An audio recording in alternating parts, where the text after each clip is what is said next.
Libo-libo ang nasalanta ng Typhoon Tino sa buong probinsya ng Cebu. Maraming lugar sa probinsya ang ginulat ng tindi ng bahang idinulot ng bagyo.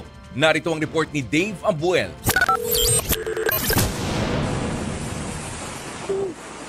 Nagsilutangan sa baha ang mga sasakyan sa Villa del Rio 1, Barangay Bakayan, Cebu City pasado alas 6 ng umaga. Ramdam din ang malakas na hangin at ulan. Ang buong lugar nagmukhang ilog na sa baha. Never na mo rescue, Bakayan, Villa del Rio 1, place lang. Nang humupa na ang tubig, tumambad sa mga residente ang mga patong-patong at kumpulan na inanod na sasakyan. Nakaharang pa sa daanan ang mga ito. Bakas sa aming drone shot na binaha ang halos buong lugar sa syudad.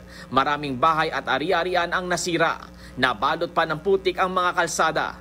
Ayon sa mga residente, ito ang unang pagkakataon na nangyari ito sa kanilang lugar.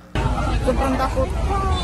Hindi namin alam anong nangyari sa amin, bakit biglang rumagasan yung tubig. Nag-pray na lang na maka-survive ba. Kaya grabe yung akyat na mo sa pader, then para maka-akyat sa ato. Marami ring na-stranded sa kanilang bahay ang nasagip. Maging ang fur baby na ito na binuhat ng mga rescuer.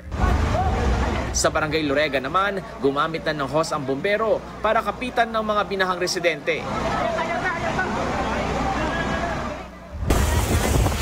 Lagpas tao rin ang baha sa Talisay City. Maraming sasakyan din ang inanod. Sa Barangay Dumlog, sapul sa video ang mapanganib na paglikas ng ilang residente sa rumaragasang baha. Oh my God! May karga-karga pang bata ang isa sa kanila. Katakot-takot na pinsala rin ang iniwan ng Bagyong Tino sa Sitio Isla Verde, San Isidro. Nasira ang mga bahay, halos wala nang maisalba. Tanawa ninyo. Wala, manok. Sa gitna naman ng baha, meron ding naispatang sawa. Sumampayan sa bubong ng isang bahay. Sa Talisay rin kumalat na may mga nakawalang buhaya mula sa isang wildlife sanctuary. Pero nilinaw ng pamunuan na secured at ligtas ang mga ito at walang nakawala. Sa Danau City, sumampa na sa mga bubong ang mga residente. Kahit pa malakas ang ulan, lampas taon na kasi ang baha roon at inabot na ang unang palapag ng kanilang mga bahay. Ganyan din ang sitwasyon sa Barangay Hubay sa bayan ng Liloan. Buwis buhay na nakatungtong sa mga bubong ang mga residente habang lubog sa baha ang kanilang bahay. Sa Barangay Dumlog naman sa Toledo City, nagtulungan ang dalawang lalaking yan na itaas ang kanilang mini truck mula sa gabewang na baha. Isang baka naman ang inanod ng rumaragasang baha sa Konsolasyon. Tulong-tulong yan na sinagip ng mga residente.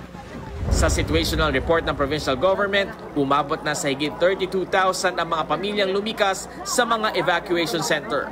Nagbabalita mula sa frontline, Dave Abuel, News 5. Mga kapatid, ako po si Ruth Cabal. Dito tayo sa totoo, dito tayo sa True FM.